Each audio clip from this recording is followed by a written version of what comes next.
LPU ప్లేస్మెంట్ల రికార్డులు సృష్టిస్తోంది. Final year student 2.5 కోట్ల ప్యాకేజ్ పొందుతున్నారు. 1700 మందికి పైగా ఎల్పీయూ స్టూడెంట్స్ 10 లక్షల నుంచి 2.5 కోట్ల ప్యాకేజెస్ పొందారు.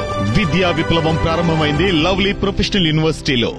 ఎన్నికల ముందు ప్రజలకు సూపర్ 6 పేరిట 6 కీలక హామీలిచ్చిన చంద్రబాబు వాటి అమలును పక్కన పెట్టేశారు.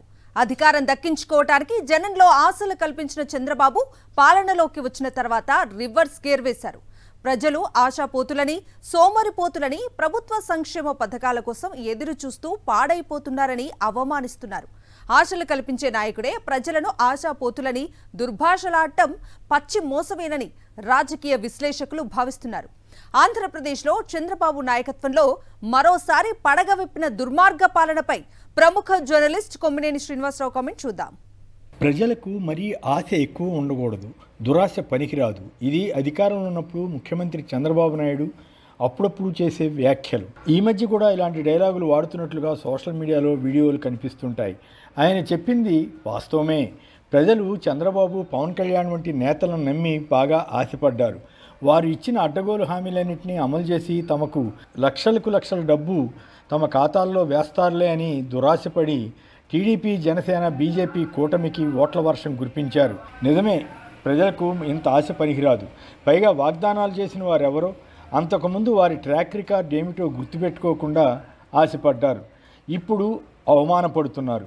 తాజాగా ఎన్నికల మేనిఫెస్టోలో ఉన్న మహిళా శక్తిలో భాగంగా ఆడబిడ్డ నిధికి మంగళం పలికినట్లు వస్తున్న వార్తలను చూస్తే మోసం ఇంత గొప్పగా చేయవచ్చా అన్న భావన కలుగుతుంది. పైగా ప్రజలనే ఆశపోతులుగాను నిందించవచ్చు. ఈ ఆశ పెట్టిన వారిది ఏమాత్రం తప్పు కాదన్నమాట. బహుశా మరే దేశంలోనన్నా అయితే ఇంత బాహాటంగా మోసం చేసిన నేతలకు శిక్షలు పడతాయో లేదో కానీ ఖచ్చితంగా ఆ నేతలు ప్రజల ఆగ్రహాన్ని, చేత్కారాన్ని చవిచూడాల్సి రావచ్చు. నిజాయితీ లేని నేతలు అధికారంలోకి వచ్చి చెప్పినవి చేయకపోగా ప్రజలనే బెదిరిస్తున్న తీరు, డైవర్షన్ రాజకీయాలు చేస్తున్న వైనం ఖచ్చితంగా పరిశోధనార్హమవుతాయి.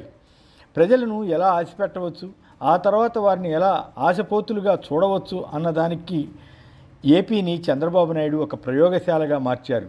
2014 టర్మ్లో సైతం 1,00,000 కోట్లకు పైగా రైతుల, డ్వాక్రా మహిళల రుణాలు మాఫీ చేస్తామని ప్రచారం చేసి అధికారంలోకి వచ్చిన తర్వాత ఏమి చేశారో అందరికీ తెలుసు.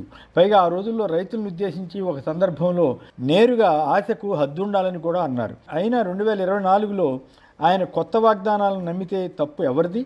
ఎన్నుకున్న ప్రజలదే కదా అని ఎవరైనా అంటే కాదనగలమా?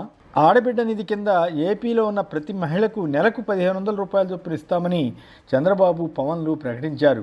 తల్లికి వందనంతో పాటు ఆడబిడ్డ నిధి హామీ కూడా మహిళలను బాగా ఆకట్టుకుంది.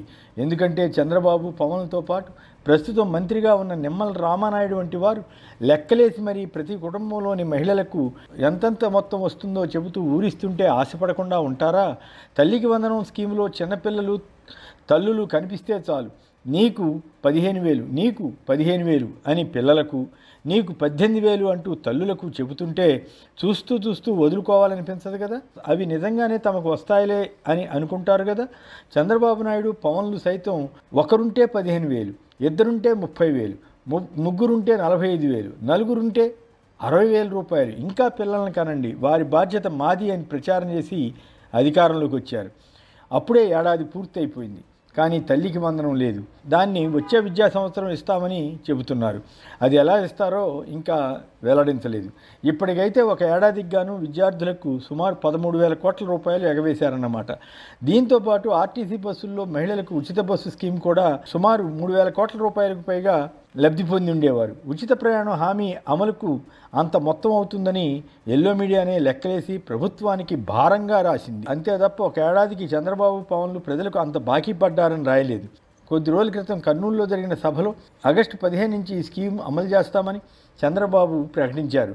అంటే మరో 3 నెలలు ఆ స్కీమ్ ఉండదన్నమాట. దీన్ని కూడా లెక్కలో తీసుకుంటే మరో 1,000 కోట్లు మహిళలు నష్టపోయినట్లు అనుకోవచ్చు. ఇదే సభలో చంద్రబాబు ఆడబిడ్డ నిధి స్కీమ్ లేనట్లే తేల్చారని వార్త వచ్చింది. దానికి ఆయన ఇచ్చిన వివరణ చూస్తే మరీ ఇంత పచ్చిపాపమా అనిపిస్తుంది.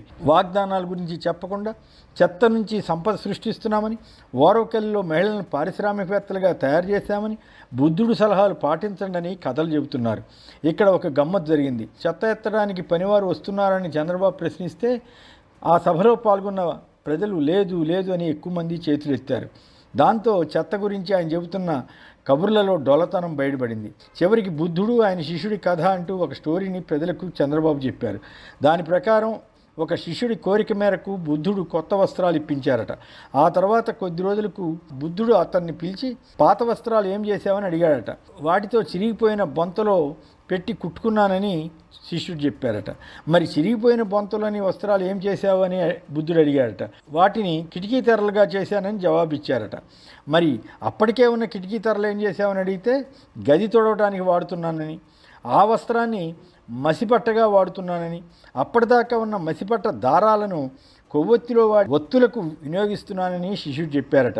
ప్రతి వస్తువు ఎందుకైనా పనికి వస్తుందని చెప్పడానికి చంద్రబాబు ఈ కథ చెప్పినా విన్నవారికి మాత్రం చివరికి ఏపీ పరిస్థితి ఇలా మారిందన్నమాట అని అనుకున్నారనుకోవాలి. ఒక పక్క అమరావతిలో ఇప్పటికే సచివాలయం, అసెంబ్లీ తదితర భవనాలు ఉన్నా అవి పనికిరావంటూ లక్షల కోట్లు వేయించేస్తూ గొప్పలు చెప్పే చంద్రబాబు ప్రజలు మాత్రం ఈ ఆధునిక యుగంలో చినిగిన వస్త్రాలు సైతం వాడుకోవాలని చెబుతున్నారు. రాష్ట్రాన్ని అప్పులు చిప్పగా మారుస్తున్న చంద్రబాబు ప్రభుత్వానికి బుద్ధుడు శిష్యుడి కథ వర్తించదా అంటే ఏం చెబుదాం? ఎదుటి వారికి చెప్పేటందుకే నీతులన్న సూత్రం చంద్రబాబు వంటి వారిని చూసే వచ్చిందనుకోవాలి.